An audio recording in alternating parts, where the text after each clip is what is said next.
you're not going to get 500 great opportunities.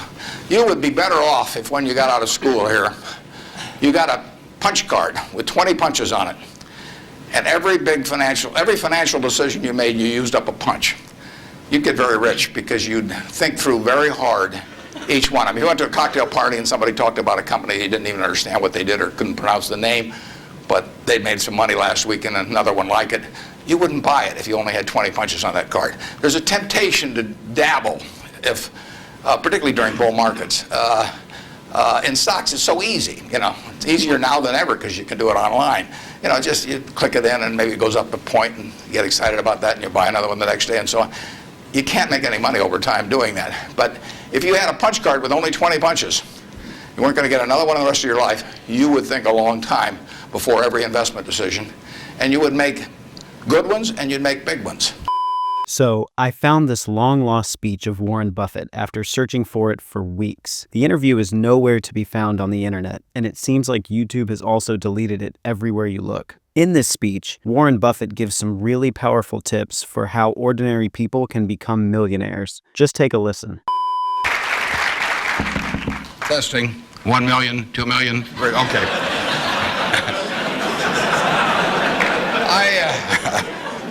I came in from Nebraska today, and you're probably all familiar with us mainly by our football team. We have those fellows with the big white helmets with those red N's on them. I asked one of our starters the other day, what's the N stand for? And he said, knowledge. We make it tough on them, though. I mean, you don't coast through Nebraska just because you're a football player. They major in agricultural economics, and there's a 2-question final for all of the players. And first question is, what did old MacDonald have? And they were giving that to one of our potential Heisman Trophy winners the other day, and he started to sweat. Finally, he brightened up. He said, farm.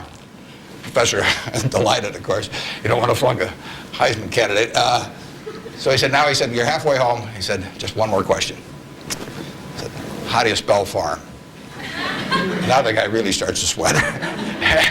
He looks at the ceiling and he looks around. Finally, his face brightens up and he says, E-I-E-I-O.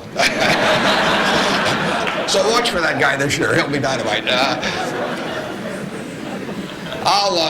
I really want to talk about what's on your mind, so we're going to do a Q&A in a minute. There are a couple questions I always get asked.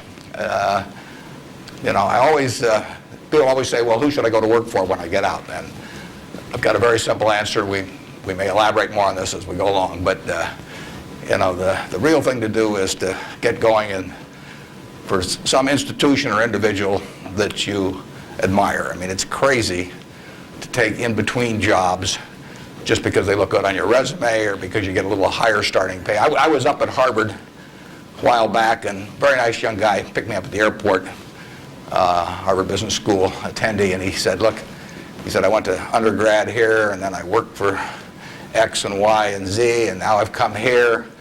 And he said, I thought it would really round out my resume perfectly if I went to work now for a big management consulting firm. And I said, well, is that what you want to do? And he said, no, but he said, that's the perfect resume. And I said, well, when are you going to start doing what you like? And he said, well, I'll get to that someday. And I said, well, your plan sounds to me a lot like saving up sex for your old age. It just doesn't make a lot of sense. I told that same group, I said, go to work for whomever you admire the most. And I said, you can't get a bad result. You'll jump out of bed in the morning and you'll be having fun. And the dean called me up a couple of weeks later. He said, what'd you tell those kids? He said, they're all becoming self-employed. So you've got to temper that advice a little bit.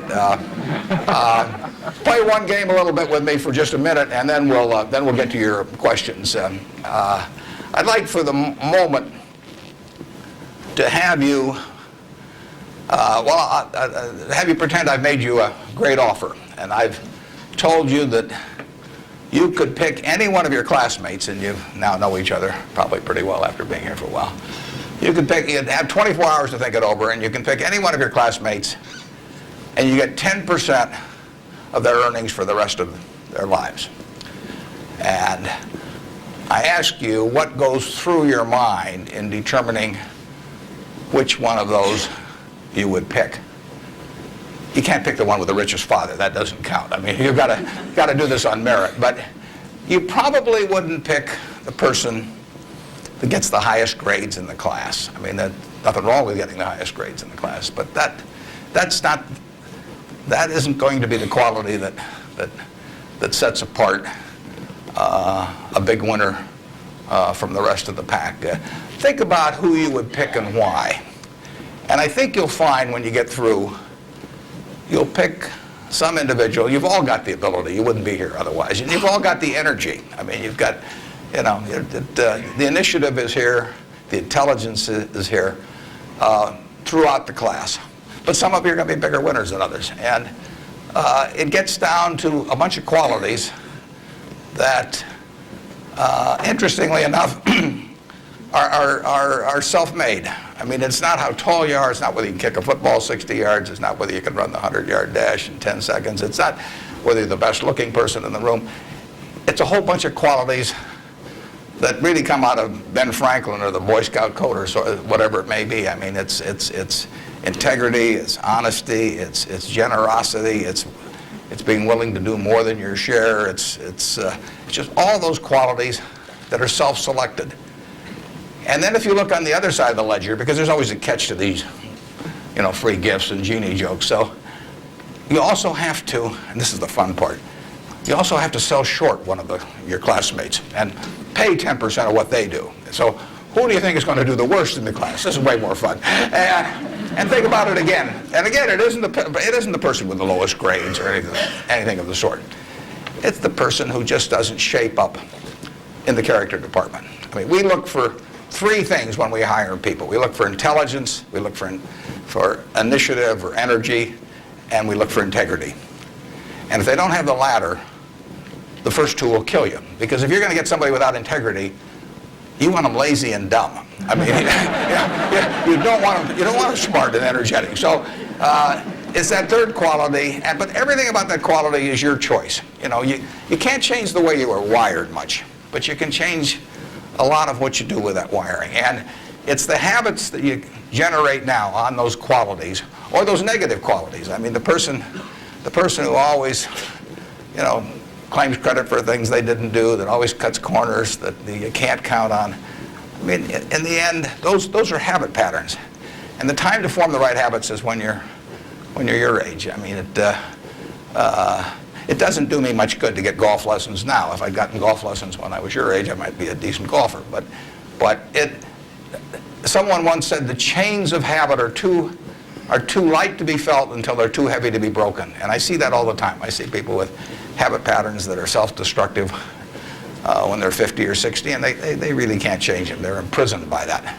But you're not imprisoned by anything. So when you write down the qualities of that person that you'd like to buy 10% of, look at that list and ask yourself, is there anything on that list I couldn't do? And the answer is there won't be. And when you look at the person you sell short and you look at those qualities that you don't like, if you see any of those in yourself, egotism, whatever it may be, selfishness, you can get rid of that. I mean, that is not ordained. And if you follow that, and Ben Franklin did this, and my old boss Ben Graham did this at early ages in their young teens. Ben Graham looked around and he said, who do I admire? And he wanted to be admired himself, and he said, why do I admire these other people? And he said, if I admire them for these reasons, maybe other people will admire me if I behave in a similar manner. And he decided what kind of a person he wanted to be. And if you follow that, at the end you'll be the person you want to buy 10% of. I mean, that's the goal in the end. And it's something that's achievable by everybody in this room. So that's the end of the sermon. Now let's talk about what's on your mind. And you can ask anything. The only thing I won't tell you is what we're buying or selling or about.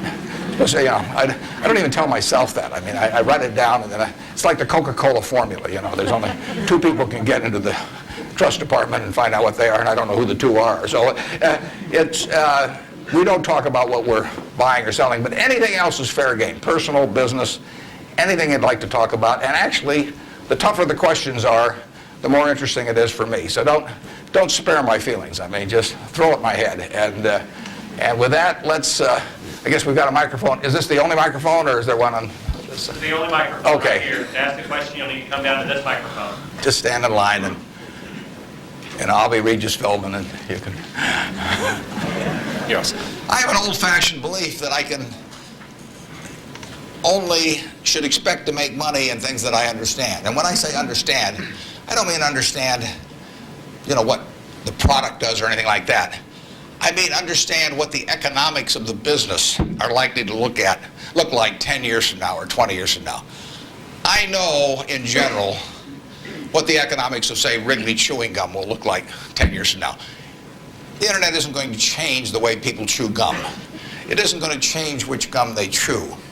If you own the chewing gum market in a big way, and you've got Double Mint and Spearmint and Juicy Fruit, those brands will be there 10 years from now. So I can't pinpoint exactly what the numbers are going to look like on Wrigley, but I'm not going to be way off if I try to look forward on something like that. That evaluating that company is within what I call my circle of competence. I understand what they do, I understand the economics of it, I understand the competitive aspects of the business. There can be all kinds of companies that have wonderful futures, but I don't know which ones they are.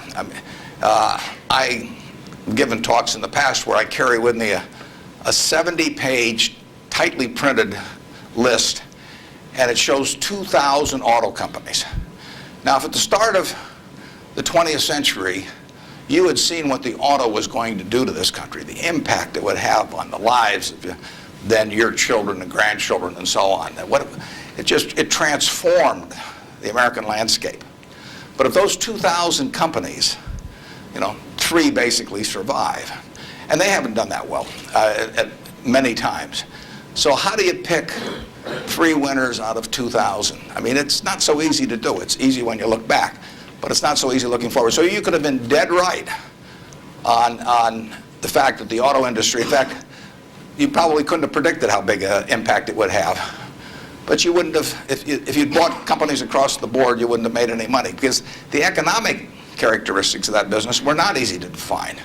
I've always said the easier thing to do is figure out who loses. And what you really should have done in 1905 or so, when you saw what was going to happen with the auto, is you should have gone short horses. There were 20 million horses in 1900, and there's about 4 million horses now. So it's easy to figure out the losers. The loser is the horse. But the winner was the auto overall, but 2,000 companies just about failed. A few merged out and so on. There were 3 companies, auto companies, in the Dow Industrials in the 1920s and 30s.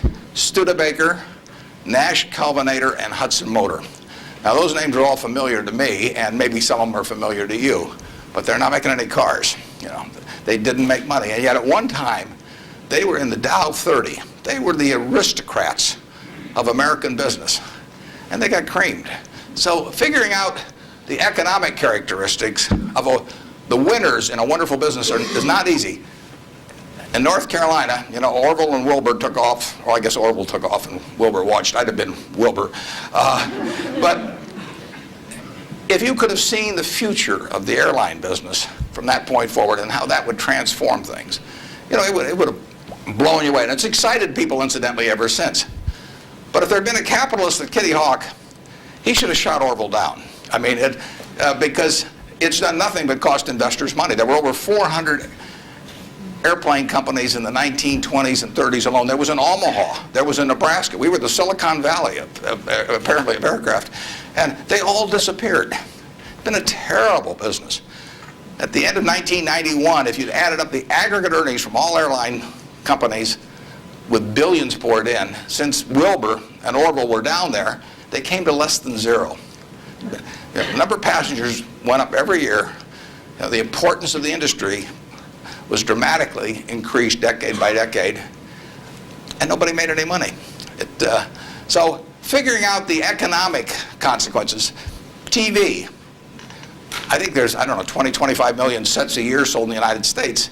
I don't think there's one of them made in the United States anymore. I mean, you'd say TV set manufacturer, what a wonderful business. I mean, everybody, nobody had a TV in 1950. or thereabouts, 45 to 50. Everybody has multiple sets now, but nobody in the United States has made any real money making the sets. They're all out of business. You know, the Magnavoxes, the RCAs, all of those companies. Radio was the equivalent of the 20. Over 500 companies making radios in the 1920s. Again, I don't think there's a U.S. radio manufacturer at the present time.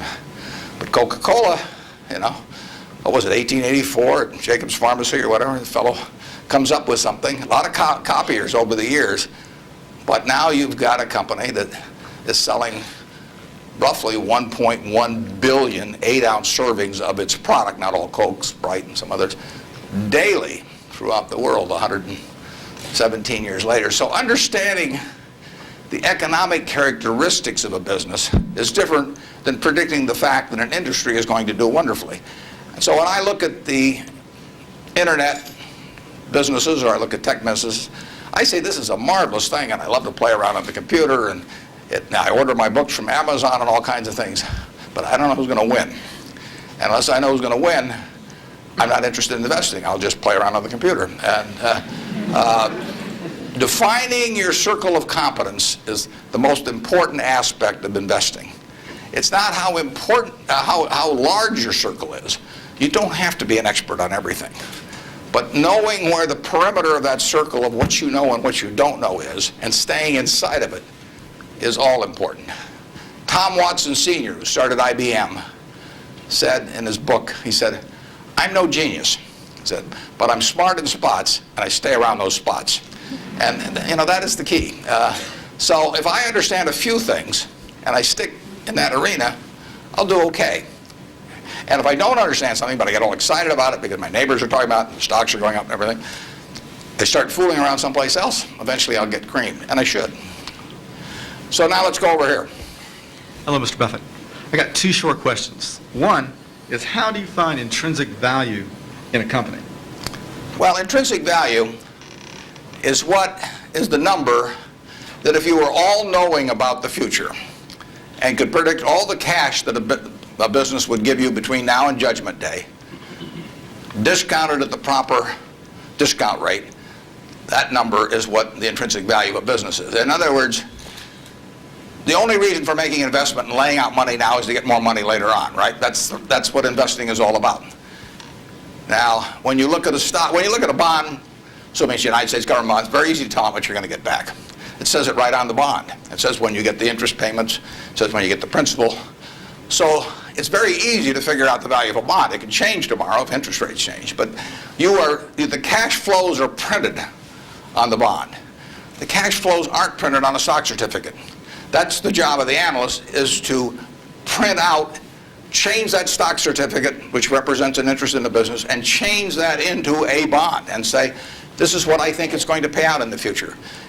When we buy, you know, some new machine for Shaw to make carpet, that's what we're thinking about, obviously, and you all learn that in business school. But it's the same thing for a big business. If you buy Coca-Cola today, the company is selling for about $110 to $15 billion in the market. The question is, if you had 110 or 15 billion, you wouldn't be listening to me, but I'd be listening to you incidentally. But the question is, would you lay it out today to get what the Coca-Cola company is going to deliver to you over the next 200 or 300 years? The discount rate doesn't make much difference after as you get further out. And that is a question of how much cash they're going to give you. It isn't a question of, you know, it isn't a question about how many analysts are going to recommend it or what the volume in the stock is or what the chart looks like or anything. It's a question of how much cash it's going to give you. That's the only reason. It's true if you're buying a farm. It's true if you're buying an apartment house. Any financial asset. Oil in the ground, you're laying out cash now to get more cash back later on. And the question is how much are you going to get, when are you going to get it, and how sure are you? And when I calculate intrinsic value of a business, when we buy businesses, and whether we're buying all of a business or a little piece of a business, I always think we're buying the whole business because that's my approach to it. I look at it and say, what will come out of this business and when? And what you really like, of course, is them to be able to use the money they earn and earn higher returns on it as you go along. I mean, Berkshire has never distributed anything to its shareholders, but its ability to distribute goes up as the value of the businesses we own increases. We can compound it internally, But the real question is, Berkshire's selling for, we'll say, 105 or so billion now. What can we distribute from that 100? If you're going to buy the whole company for 105 billion now, can we distribute enough cash to you soon enough to make it sensible at present interest rates to lay out that cash now? And that's what it gets down to. And if you can't answer that question, you can't buy the stock. You know, you can gamble in the stock if you want to, or your neighbors can buy it. But if you don't answer that question, and I can't answer that for internet companies, for example. There are a lot of companies, there are all kinds of companies I can't answer it for, but I just stay away from those. Number two. So you got formulas involved in finding intrinsic values on certain companies. I mean, you've got a mathematical system set up. Discounted present value of future cash, yeah. Okay. Second short question is, why haven't you written down your set of formulas or your strategies in written form so you can share it with everyone else? Well, I think I actually have written about that. If you read the annual reports over the recent years, in fact, the most recent annual report, I use what I've just been talking about. I use the illustration of Aesop. Because here Aesop was in 600 BC. Smart man, wasn't smart enough to know it was 600 BC, though. I mean, would take a little foresight. But Aesop, you know, in between tortoises and hares and all these other things, he found time to write about, you know, birds. And he said, a bird in the hand is worth two in the bush. Now, that isn't quite complete, because the question is, how sure are you that there are two in the bush? And how long do you have to wait to get them out? Now, he probably knew that, but he just didn't have time because he had all these other proverbs to write and had to get on with it. But he was halfway there in 600 BC. That's all there is to investing, is how many birds are in the bush, when are you going to get them out, and how sure are you? Now, if interest rates are 15%, roughly, you've got to get two birds out of the bush in 5 years to equal the bird in the hand. But if interest rates are 3%, and you can get two birds out in 20 years, it still makes sense to give up the bird in the hand, because it all gets back to discounting against an interest rate. Problem is, often you don't know, not only how many birds are in the bush, but in the case of the internet companies, there weren't any birds in the bush. But they still take the bird that you give them if in the hand. But I actually have written about this sort of thing, and stealing heavily from Aesop, who wrote it some 2,600 years ago, but I've been behind on my reading. Yeah. Good morning. I know you're famed for your success, but I was curious if there were any particular moments in your life that, or mistakes or failures that you've made that were particularly memorable, what you may have learned from them, and if you had any particular advice for the students here in dealing with discouraging circumstances. Yeah, I've made a lot of mistakes. Biggest mistake, well, not the biggest, necessarily the biggest, but buying Berkshire Hathaway itself was a mistake, because Berkshire was a lousy textile business, and I bought it very cheap. I'd been taught by Ben Graham to buy things on a quantitative basis. Look around for things that are cheap.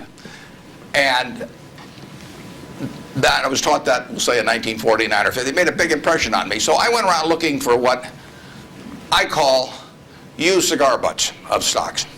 And the cigar butt approach to buying stocks is that you walk down the street and you're looking around for cigar butts, and you find this on the street, this terrible looking, soggy, ugly looking cigar, one puff left in it. But you pick it up and you get your one puff. It's disgusting, you throw it away, but it's free. I mean, it's cheap. And then you look around for another soggy, one puff cigarette. Well, that's what I did for years. It's a mistake. Although you can make money doing it, but you can't make it with big money. It's so much easier just to buy wonderful businesses. So now I would rather buy a wonderful business at a fair price than a fair business at a wonderful price. But in those days, I was buying cheap stocks. And Berkshire was selling below its working capital per share. You got the plants for nothing, you got the machinery for nothing, you got the inventory and receivables at a discount. It was cheap. So I bought it. And 20 years later, I was still running a lousy business, and that money did not compound. You really want to be in a wonderful business, because the time is the friend of the wonderful business. You keep compounding, it keeps doing more business, and you keep making more money. Time is the enemy of the lousy business. I could have sold Berkshire, perhaps liquidated it, and made a quick little profit, one puff. But staying with those kind of businesses is a big mistake. So you might say I learned something out of that mistake, and I would have been way better off taking. What I did with Berkshire is I kept buying better businesses. I started the insurance business, See's Candy, the Buffalo, all kinds of things. I would have been way better doing that with a brand new little entity that I'd set up rather than using Berkshire as the platform. Now I've had a lot of fun out of it. I mean, everything in life seems to turn out for the better, so I don't have any complaints about that, but it was a dumb thing to do. I went into U.S. Air. I bought a preferred stock in 1989. As soon as my check cleared, the company went into the red and never got out. I mean, it was really dumb. I mean, I've got an 800 number I call now whenever I think about buying an airline stock. I call them up any hour that, fortunately, I can call them at 3 in the morning, and I just dial and I say, my name's Warren, I'm an aeroholic, and I'm thinking about buying this thing, and then they talk me down. I mean, it takes hours sometimes, but it's worth it, believe me. If you ever think about that buying an airline stock, call me and I'll give you the 800 number, because you don't want to do it. But we got lucky in terms of how we eventually came out on it. But it was a dumb decision, all mine. And I've done biggest in terms of opportunity cost, eventual costs. I bought a half interest in a Sinclair filling station when I was about 20 with a guy I was in the National Guard with. And I had about $10,000 then, and I put $2,000 in, and I lost it all. So that was 20%, and that means that the opportunity cost is now $6 billion of that filling station, which is a big price to pay for, getting to wipe a few windows and a few windshields and things like that. So actually, I like it when Berkshire goes down because it reduced the cost of that mistake on an opportunity cost. But the biggest mistakes we've made by far, I've made, not we've made, biggest mistakes I've made by far are mistakes of omission and not commission. I mean, it's the things I knew enough to do, they were within my circle of competence, and I was sucking my thumb. And that is really, those are the ones that hurt. They don't show up anyplace.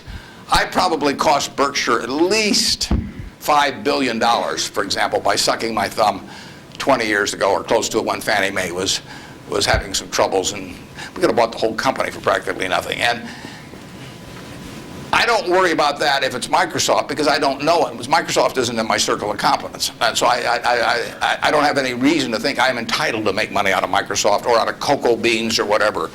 But I did know enough to understand Fannie Mae, and I blew it. And that never shows up under conventional accounting. But I know the cost of it. I passed it up. And those are the big mistakes. And I've had plenty of them. And unless I tell you about them in the annual report, and I resist the temptation sometimes, unless I tell you about them in the annual report, you're not going to know it because it doesn't show up under conventional accounting. But omission is way bigger than commission. There's big opportunities in life have to be seized. We don't do very many things, but when we get the chance to do something that's right and big, we've got to do it. And even to do it in a small scale is just as big a mistake almost as not doing it at all. I mean, you've really got to grab them when they come, and because you're not going to get 500 great opportunities. You would be better off if when you got out of school here, you got a punch card with 20 punches on it, and every financial decision you made, you used up a punch. You'd get very rich because you'd think through very hard each one. I mean, you went to a cocktail party and somebody talked about a company, you didn't even understand what they did or couldn't pronounce the name, but they made some money last week and another one like it. You wouldn't buy it if you only had 20 punches on that card. There's a temptation to dabble, particularly during bull markets. In stocks, it's so easy. It's easier now than ever because you can do it online. Just you click it in and maybe it goes up a point and you get excited about that and you buy another one the next day and so on. You can't make any money over time doing that. But if you had a punch card with only 20 punches, you weren't going to get another one in the rest of your life, you would think a long time before every investment decision. And you would make good ones and you'd make big ones. And you probably wouldn't even use all 20 punches in your lifetime, but you wouldn't need to. Yep. Mr. Buffett, good morning. In your comments about making mistakes and errors like that, can you talk a little bit about your sell discipline when you're in a position and you feel like it's no longer good? What criteria to use when you just finally abandon it? Yeah, when I started out, the sell situation has changed over the years. Because when I started out, I had way more ideas than money. I mean, I would go through Moody's manual. I went through it page by page, and then I went through it again page by page. And I found stocks in there that I could understand that were selling at like 2 times earnings, even 1 times earnings. Well, when you only have $10,000, that can get a little frustrating. And if you don't like to borrow money, which I never like to borrow money, so I was always coming up with more ideas than I had money. So I had to sell whatever I liked least to buy something new that just was compelling to me. And for a long time, I was in that mode. And now our problem is we have more money than ideas. So if you look at our annual report, which is on the internet at our homepage, BerkshireHathaway.com, you'll see something in the back called the Economic Principles of Berkshire. And you will see, which I believe in setting out for my partners. They are my partners. I don't look at them as shareholders. I look at them as partners. They're going to be my partners for life. So I want to tell them how I think. And if they don't agree with the way I think, that's fine. But I don't want them to be disappointed in me. So I lay out there and I say, in terms of our wholly owned businesses, we're not going to sell no matter how much anybody offers us for them. I mean, if somebody offers us 3 times what something is worth, at See's Candy, the Buffalo News, Borsheim's, whatever it may be, we're not going to sell it. I may be wrong in having that approach. I know I'm not wrong if I owned 100% of Berkshire, because that's the way I want to live my life. I've got all the money I could possibly need. It just amounts to a change in the newspaper story on my obituary and the amount of money that the foundation has. And to break off relationships with people I like and people that have joined me because they think it's a permanent home, to do that simply because somebody waves a big check at me would be like selling one of my children because somebody waved a big check. So I won't do that. And I want to tell my partners I won't do it so that they're not disappointed in me. More and more, with certain stocks, we've got that approach. Now, if we were chronically short of funds and had all kinds of opportunities coming, we might have a somewhat different approach. But our inclination is not to sell things unless we get really discouraged perhaps with the management, or we think the economic characteristics of the business change in a big way. I mean, and that happens. So, but we're not going to sell simply because it looks too high, in all likelihood. I mean, you can't make that 100%, but that's the principle under which we're operating. We're generating right now $5 billion of cash a year at least. So it's $100 million every week. And, just not, we've been talking here half an hour and I haven't done a damn thing. It's, the real question is how do you put it out intelligently? And if we were selling things, it'd be just that much more. So there may come a time when that would change. But we want to, and I have partners, shareholders, partners, who would say, if you can get 3 times what See's Candy's worth, why don't you sell it? And that's why I want to be sure before they come in, they know how I think on that. I mean, they're entitled to know that. You really want, think for a minute, if you're going to get married, and you want a marriage that's going to last, not necessarily the happiest marriage, or one that Martha Stewart will talk about or anything, but you want a marriage that's going to last. What quality do you look for in a spouse? One quality. Do you look for brains? Do you look for humor? Do you look for character? Do you look for beauty? No. You look for low expectations. I mean, that is the marriage that's going to last. Both have low expectations. I mean, and I want my partners to be on the low side on expectations coming in, because I want the marriage to last. It's a financial marriage when they join me at Berkshire, and I don't want them to think I'm going to do things that I'm not going to do. So that's our guiding principle. The advice is all free, and your marital advice, everything else. Next. Good morning. Mr. Buffett, I have a question regarding evaluation of the soundness of investment.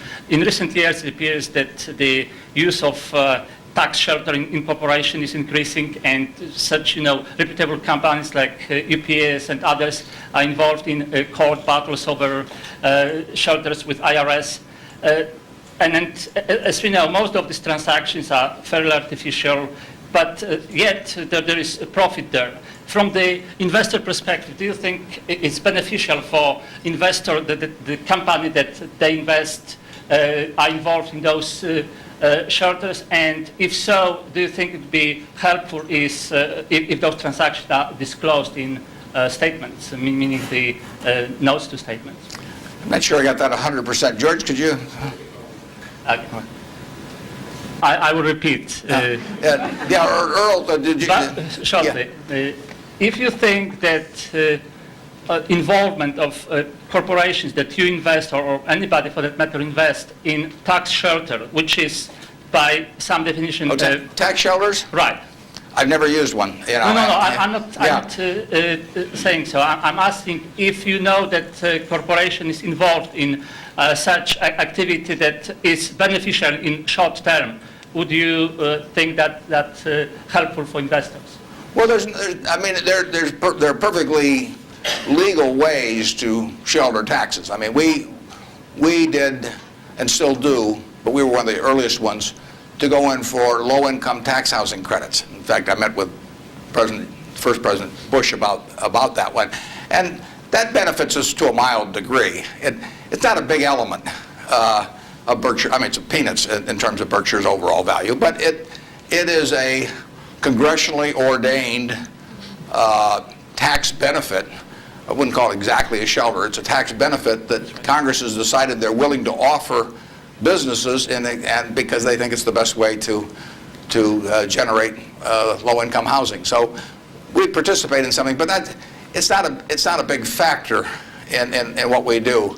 And but there's nothing wrong with that. And then if you get into tax evasion, I mean, that's a whole different game. At that point, they ought to go to jail. You know. But certain businesses, some insurance companies are reincorporated in Bermuda, and you can save a lot of taxes. You have to meet certain other tests which we wouldn't want to meet. But if we were willing to meet those other tests, there's nothing illegal or immoral about us moving to Bermuda. We're not going to do it. And but if the restrictions weren't there, I mean, the tax code is the rule book, and you follow the rule book. I think some of the things people do in terms of bending that rule book get very close to fraud, and sometimes cross the line into fraud. And when they do, I think they ought to be prosecuted. But that's another game. And incidentally, there has been more pushing on that, I would say, in the last 5 years, and certainly was my experience earlier. And there are more. I think now it's diminished in the last year or two, but a couple years ago there was some very aggressive marketing by some of the auditing firms, and of these, even with percentage shares of the gain to be paid to the auditors. And I think that those things got fairly dubious, and particularly when they shopped for legal opinions, you know, so that if you got caught doing these things, you can say, well, I was relying on this legal opinion, and therefore I shouldn't go to jail, but just pay the back taxes. So I don't know of anything we're associated with that has done that, but obviously if they push too far, we don't want to be there. Thank you. Yep. I was curious, with the large number of people you now have with tremendous amounts of wealth, what do you think of the current state of philanthropy? Well, I'll be out this week. Actually, I'm going to a Coca-Cola meeting, and I'm flying out to Seattle and talking to the United Way group out there. Seattle United Way raises more per capita, I believe, than any United Way in the country. And Bill Gates will be there. We're talking jointly. His mother was very active in United Way. But Bill is going to give away over $1 billion a year. And a lot more later on, but right now $1 billion. And it's very interesting. I mean, he is very rational about it, and he's very informed. In fact, he got somebody, I think his primary advisor in the medical field is a fellow who was with the CDC in Atlanta.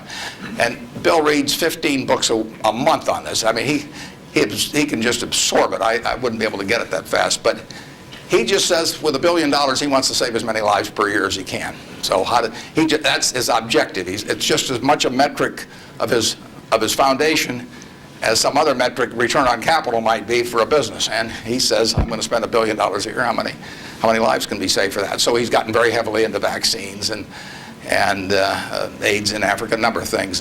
It's very rational. I personally think all of my 99 point something % of my net worth will go to a foundation. after the latter of my wife and I die. I mean, it's all going to go to a foundation. As far as I'm concerned, I got it from society. It's going to go to society. I've written a letter to my trustees, and I've got very few trustees. If you got a whole bunch of trustees, in my view, they just homogenize themselves down to sort of a lowest common denominator, because you get 30 people in a room, and prestigious people, but they'll all have their particular alma mater, and they'll all have their particular hospital, and it'll become a big trade-off game. You know, it'll be a little like Congress.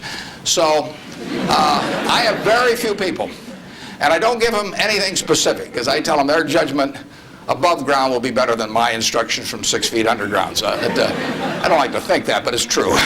So I tell them, look,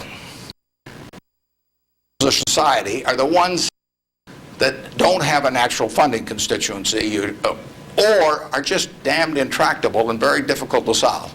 So I tell them I am not going to haunt them at all if they spend big money on some terribly important problem and they fail, because they're taking on tough problems. When I buy businesses, I'm buying easy businesses. But the reason the big problems of society are big problems is that they're damn tough to solve. So they're swinging at bad pitches. I'm swinging at easy pitches in business, but they have to swing at bad pitches. But I tell them I want them to try and do it. And if they fail, it doesn't bother me at all. I tell them if they give $1 million here and $1 million there and $1 million there, they're not going to sleep, because I'm going to be haunting them. I'm going to come back every night. You know, I do not want the eyedropper approach used to philanthropy. But I want them to use their judgment to look at important problems that do not have a natural funding constituency. You know, if the government's going to fund it, fine. You know, I mean, they should be funding important problems, but we won't need to do it. The role of private philanthropy, in my opinion, is to fund things that don't have the natural constituency, and that's what Bill's doing. There aren't a bunch of people around that you can make an emotional appeal to make vaccines available to millions and millions of kids around the world. It doesn't tug at anybody's heartstrings. You can't name buildings after them. I mean, it just isn't the sort of thing that you can raise money for on an emotional basis. And there's nothing wrong with raising money on an emotional basis. But that is a problem that won't get solved by a funding constituent that's responding to that. But Bill is responding to what in his mind is the important thing, which is saving lives, and he doesn't care whether he gets his name on a building or whether anything happens or whether anybody knows about it. I mean, he gets publicity just because of the scale he's on, but he doesn't care about that. I can promise you that. So that's my philosophy, is that I got this money not because I'm a superior human being, not because I've done more for society than other people. I was wired the right way to be dropped into the United States at this particular time. I mean, it's a huge capitalistic society, and I'm wired, no credit to me, but I'm just born that way, so that I'm better at asset allocation than other people to some degree. Just like other people are better at all kinds of other things. And I was with 2 teachers out at Sun Valley that are doing more for society than I am, and this market system does nothing for them. Market system does all kinds of things for me. Gates says if I'd been born 5,000 years ago, you know, I'd have been some animal's lunch, you know, because I can't run very fast, and I can't climb trees. I mean, you know, and I could tell that animal was chasing me, wait till you see how I could allocate assets, you know. But it wouldn't have made any difference. So here I am, you know. I'm born now, you know. Just very, very lucky. And the odds when I was born in 1930, the odds were 50 to 1 against me being born in the United States. That's a terrible set of odds to face. And yet I was dropped down here, you know. And if I'd been dropped down in Peru or someplace or China, I mean, I wouldn't have had a chance. So society is what does it for you. And it should go back, in my view, it should go back to society. If you've been lucky enough to be dropped into a society where your particular wiring pays off big, you know, that's just luck. And you know, there's nothing wrong with being lucky. I don't feel guilty about it or anything else, but I also don't feel that, I feel I have a lot of fun doing what I do, but I feel the money should go back into society, and it should go back as intelligently as it can.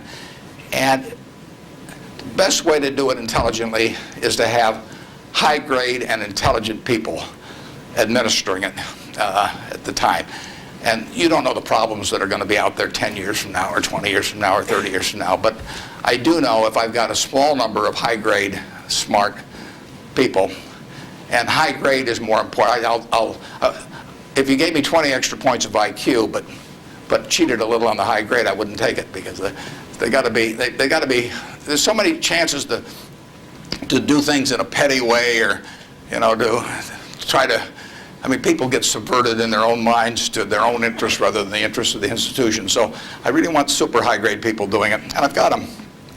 And I think the money might do a lot of good. It may do no good, but it'll be operating in fields where if it does some good, that good probably wouldn't have been done otherwise. Yep. I was just wondering, there's a lot of differences between the recent boom and bust in the stock market and the one in the 1920s, but there's also a lot of similarities. And those similarities are allowing people to draw the conclusion that stock prices will be depressed for some time to come.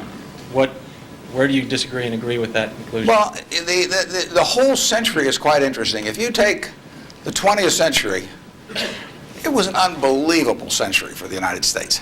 The GDP per capita, and that's the way to think of it, as per capita. Sometimes they talk about our GDP versus Europe's, but if their population's the same every year and ours goes up 1%, you've got to, in the end, you got to have a divisor as well as a numerator. And so GDP per capita in the 20th century in the United States went up 610%. Actually, qualitatively, it went up far more than that, because you can't really measure certain things in medicine or whatever it may be, and improvements. But just on a quantitative basis, it went up every single decade, including the decade of the 30s.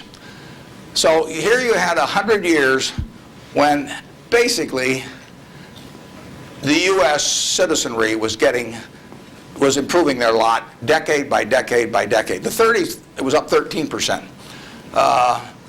Best decade was World War II. The 40s, it's up 36%. The worst decade was the First World War. So you get sometimes you can get in trouble on analogies. But in any event, it was a huge period.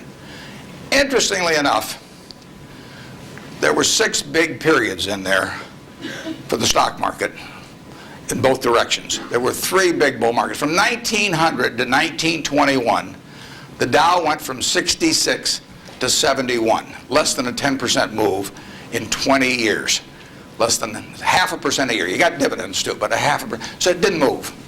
From 21 to 29, as you point out, it went from 71 to a high of 381 in September of 1929. Went up 500%. Well, obviously, the well-being of the country didn't go up 500% during that period, and the well-being of the country went up a whole lot more than 10% during that first 21 years. So you got this very uneven development. Then from September of 1929 until the end of 1948, the Dow went from 381 to about 180. It was cut in half.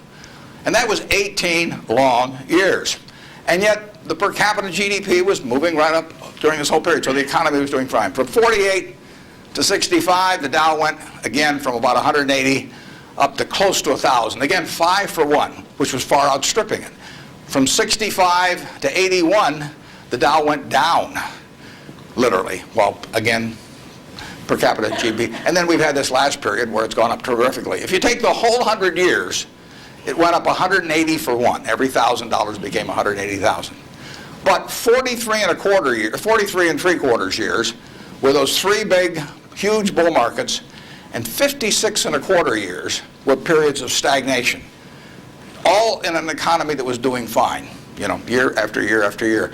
56 and 1/4 years, net, the Dow was down a couple hundred points during that period, and the other 43 and 3/4 years made up the rest of this move from 66 to 11,000 some on the Dow. So you say to yourself, how could it be that you could have a country that was doing better and better and better and better?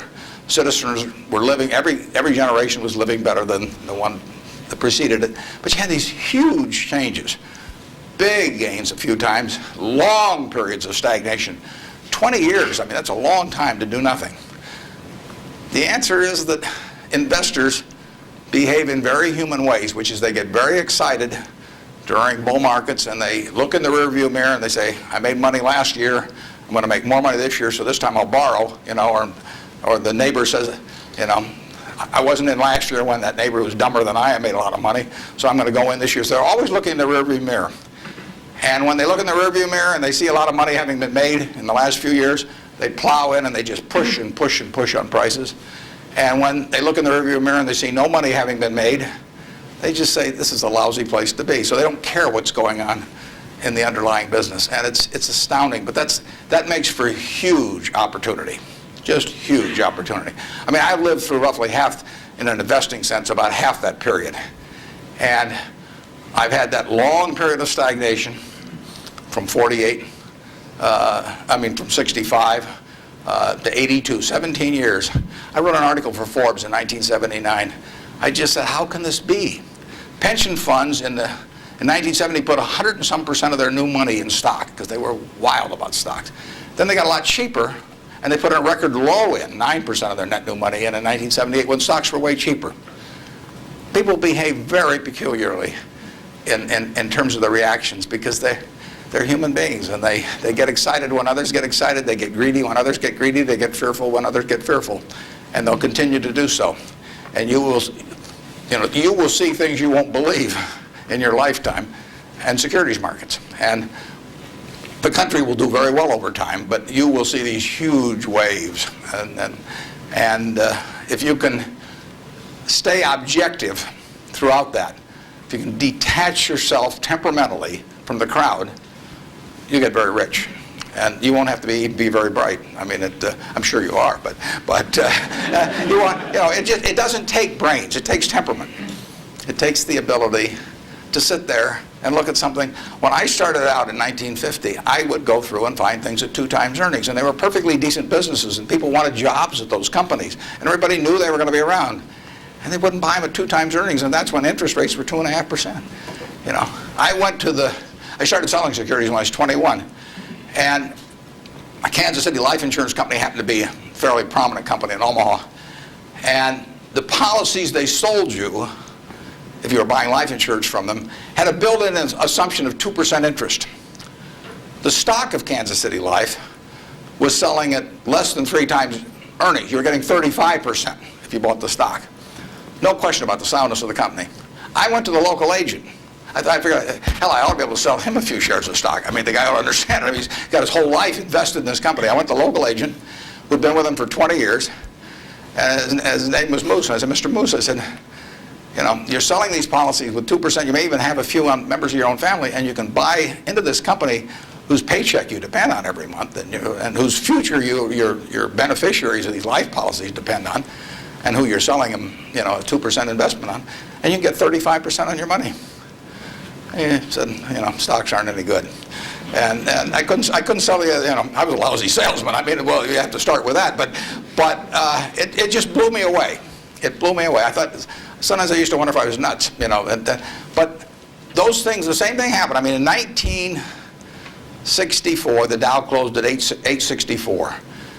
At the end of 1981, 17 years later, it closed at 865. It moved 1 point in 17 years. Now, that's not a big move. And that, you can't believe how discouraged people were during that period. But, people were living better. So things can go on a long time that don't make sense.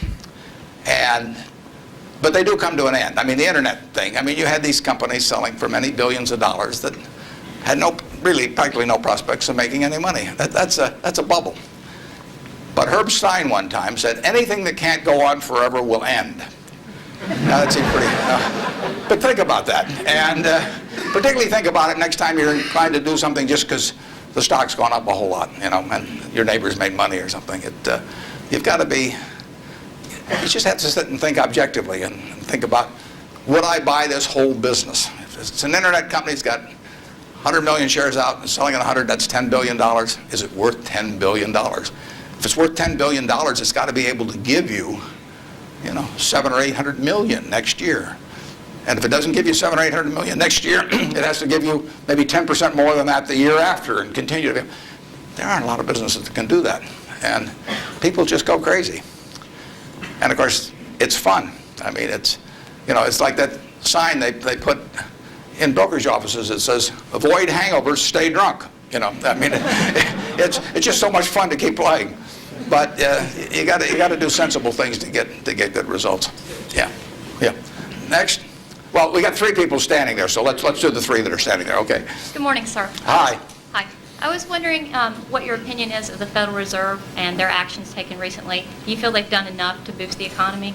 Yeah, well, I'm a fan of Alan Greenspan's over time. I've known him for a long, long time. We were on a board together at Cap Cities, and Alan is a very, very smart guy. He is motivated, in my opinion, entirely by what is good for the United States, the people of the United States. And so you couldn't have a better person in there. And the problem he may have is that because his tenure in office has been associated with this incredible bull market, that even though he wouldn't have claimed credit for it, that people might associate it because of the importance of the Fed generally. They might associate with him, so they may, if things don't work out so well, they may blame him as well. But I think his policy has generally been very good. You have to understand one thing about the Fed is that it's not as powerful as the mystique would make it. Its brake is better than its gas pedal. When the Fed wants to put on the brakes, we go through the windshield. I mean, the economy just, they can put on the brakes. Paul Volcker did it. He broke inflation by doing it. But I mean, when he put on the brakes in that period around 1980, I mean, people hated him. He was crucified for it, but it was the right thing to do. And he could do it. He did it all by himself. And and it was the only way because of the momentum that inflation was generating. It was the only thing it was what was needed then. Enormously unpopular. It's much harder for a Greenspan to put on the brakes because nobody wants him to put on the brakes, plus he's so visible. But he's put them on sort of gradually. But stepping on the gas pedal, he does not necessarily get the same result. It may help, but there are 1,000 other variables operating. And as you see in Japan, you can get down to 0 interest rates and you can't stimulate anything. So it isn't like the Japanese haven't read the same books we've read about economics. I mean, they've read Keynes and they've read the whole thing. So we're not smarter than they are. We don't have any secrets they don't have, but they don't know how to get their economy going. And, their GDP there has been gone no place, in the last 5 years, and there's still problems around. So easy money doesn't solve everything, but Greenspan could very well get blamed for the fact that he hasn't solved everything, and it's just not in his power to solve it. He can help in various ways, but I don't think you could have anybody better, and I think he's done the right thing to this point, but the right thing may not be quite as effective as people may hope that it would be.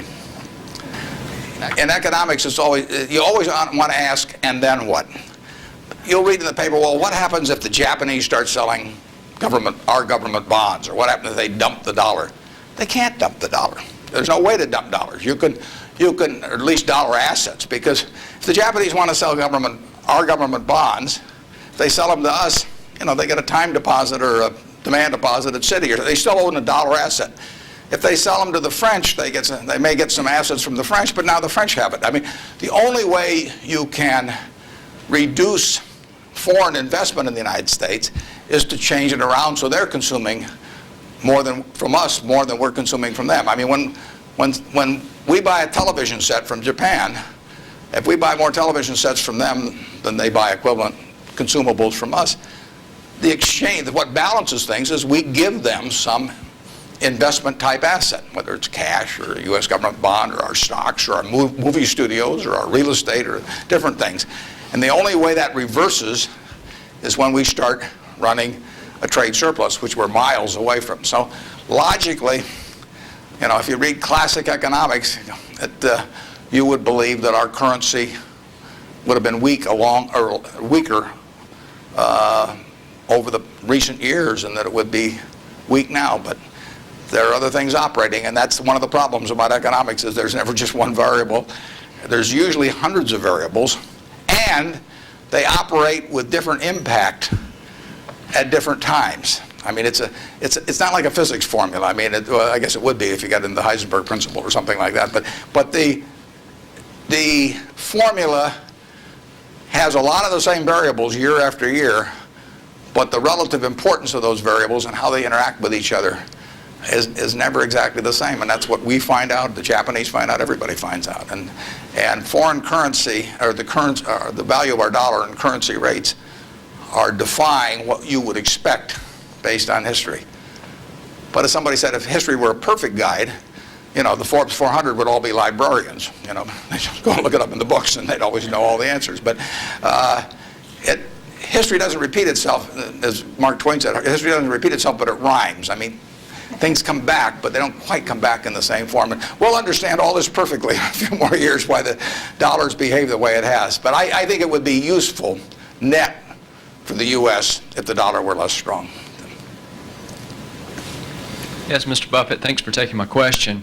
My question pertains to small business, and my family's been in the truckload sector of transportation for about 50 years. And as you talked about the airline industry and all the mergers and acquisitions and things going on, and a lot of the smaller players being tossed out of the market, what do you see for people that, like in this room, for students that want to start a small business and maybe they want to start in a business that is somewhat of a commodity type business, but as businesses, the large corporations get larger and their efficiencies increase, how can a small business compete with these people? Yeah, in many areas, small businesses have an advantage. In other businesses, scale has a huge advantage. And I mean, you don't want to be a tiny carbon steel producer. On the other hand, when mini mills came along and learned how to use scrap more effectively than the older methods of making steel, they actually had an advantage. So scale is a huge advantage in some businesses. It's, the largest airlines haven't won. Southwest Airlines has won, starting with, just a few planes flying down there between Houston and Dallas. And they have become bigger, but their ambition hasn't been to be the biggest. And, they probably buy their fuel just as cheap as United, and they probably bought it, when they're a lot smaller. Walmart is a classic example. I mean, who would have thought 25 years ago, 30 years ago, I mean, here was Sears with a 100-story plus building in Chicago, had access to money far cheaper than Sam Walton. I mean, Sam Walton's credit was not as good as Sears. Every supplier wanted to do business with Sears. Nobody had ever heard of Sam. Every real estate developer who was developing a new shopping center went first to Sears, and Sam got the short end. So here's a guy starting in Bentonville, Arkansas, and he kills them over time. Just plain kills them. And disadvantage in buying, disadvantage in borrowing, disadvantage in real estate. Advantage, Sam Walton, and his ability to inspire, in the end, hundreds of thousands of people to be enthusiastic about going to work and doing the right things over time. So I would be just as optimistic about small business generally. Now, there's certain areas where scale is just plain important. But I see no disadvantage. We intentionally at Berkshire, we have 112,000 employees, more in Georgia than in any other state in the union, incidentally. We employ a lot up near Dalton, and we employ a lot of people in Macon at Geico. And we intentionally, with our 112,000 employees, we probably have, I don't know how many business units, but lots. And we only have 13.8 people at headquarters. I'm not the 0.8, incidentally. I resent it when people think that. I'm a full, but we have one woman that works 4 days a week. And that's all we have at headquarters, 112,000 people, 105 billion a market cap. But we intentionally keep our units small. We think, we want them to have the nimbleness, the responsiveness to the customer particularly, that will turn them, that essentially will more than offset anything that the scale of having maybe a little more purchasing power or something will develop. We own a home furnishings business in Utah, run by a fellow named Bill Child. He was featured in Fortune about one issue ago. The cover story was God in Business. Bill was the #1 illustration. Bill took that business from his father-in-law when it was doing $250,000 a year, and he now has over half the business in Utah in his field, about close to $400 million. He built it by thinking about the customer. And the truth was, he was competing with Sears, he was competing with Levitt's, was a huge furniture retailer in the past. He was competing with everybody. But all he thought about from the moment he got up in the morning was, how do I take care of my customer? And that wins. We have a business in Omaha, some of you may have heard of. It's the largest home furnishing store in the world. In Omaha, which only has a SMSA of 650,000 people. It's on 72 acres. It does $325 million in one location, which happens to be $500 for every man, woman, and child in the SMSA, but it draws from beyond that. That business comes about, or has resulted from an investment of $500 in 1937 by a woman who walked out of Russia in 1921. She walked out, got on a peanut boat, landed in Seattle with a tag around her neck. She couldn't speak one word of English. The American Red Cross looked at the tag. It said Fort Dodge, Iowa. They got her to Fort Dodge, Iowa. She couldn't pick up the language. She was there 2 years. She said she felt like a dummy. So she came to Omaha because there were other Russian Jews there and she'd at least have somebody to talk to. Her little girl started school, Frances. Frances would come home at night and teach her mother the words she learned in school that day. That's how this woman, Rose Blumpkin, learned the English language, but from her daughter from kindergarten on, teaching her the words. She brought 7 siblings over from Russia, one at a time, $50 every time she saved $50. She sold used clothing and other works. She got her 7 siblings over, her mother and father, and by 1937, 16 years after she got here, she saved $500. She got on a train, went to Chicago, to the American Furniture Mart, which was this huge, impressive thing. She was smart as hell, but she thought like a peasant in a way, and she saw this building and she decided to name her company the Nebraska Furniture Mart. She went in and bought $500 worth of, she bought about $2,000 worth of merchandise. All the way back to Omaha, she worried because she thought, I owe $1,500, and she only had a $500 equity. So she got to Omaha. She took the bed, the sofa, the refrigerator out of her own home to sell fast so she could get the money so she could pay on time. She took that business and built it from that start. No one would sell to her. She went into court 4 times because the carpet manufacturers tried to keep her from selling at a discount, and she went into court and told the judge, because she figured out ways to buy this stuff in various nefarious ways had other people buy it for her, and she said, look, I pay $3 a yard for this carpet. Brandeis sells it for $6.98. She says, I sell it for $3.98. Just tell me, Judge, how much you want me to rob people. She defended herself. Papers wrote it up. The judge bought carpet from her the next day. I mean, it was marvelous. Brandeis isn't selling anymore. They were the huge department store in Omaha. She put everybody out of business. And the punchline, she worked till she was 103. She sold me the business when she was 89. And she didn't have an audit. I went out to see her one afternoon. I took a check out with me because I knew she wanted to do something. And I said, Mrs. B, here's the money. I said, I don't need an audit. Just tell me whether you owe any money. She said, I've never owed any money since I owed those guys back in 1937. And she said, it's all free and clear. She'd never seen a balance sheet. She didn't know what accounting terms meant, but she understood the nature of the business. And I told her, I said, I'd rather have your word, than an audit from every one of the big 6 or big 8 or whatever there were, the number at the time of the top auditing firms. And she worked till she was 103. She died at 104. She had 3 siblings at her funeral. I mean, those are some genes. Her son works there now. He's 82 or 3, and the 3 sisters are all alive. But the punchline is, she couldn't read or write. This woman could not read or write. If you told her this room was 68 feet by 43, she would tell you how many square yards it was like that. She never went to school a day in her life. She would tell you how much that was at $5.98 a yard. She'd add the tax. She'd knock off something because she liked your looks. And that would be it. And that's you can't beat that, and you can't replicate that at General Motors. You can't institutionalize that.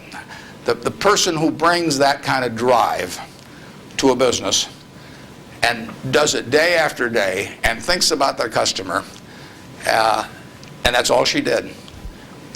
She raised 4 kids in the process too, but you can't. It can't miss. And no, you don't have to worry if you're an entrepreneur. In most fields, there's some fields where you can't do it because there are scale aspects to it. But in most fields, you'll kill people. Bob Shaw did that with Shaw. Nobody ever heard of Shaw in carpet 30 years ago, and he's got 40% of the carpet business in the country. So it's a great field of opportunity out there, and I don't know about trucking specifically, but I wish you the best on it. And you won't be at a disadvantage in many fields if you're small, and you'll actually have an advantage.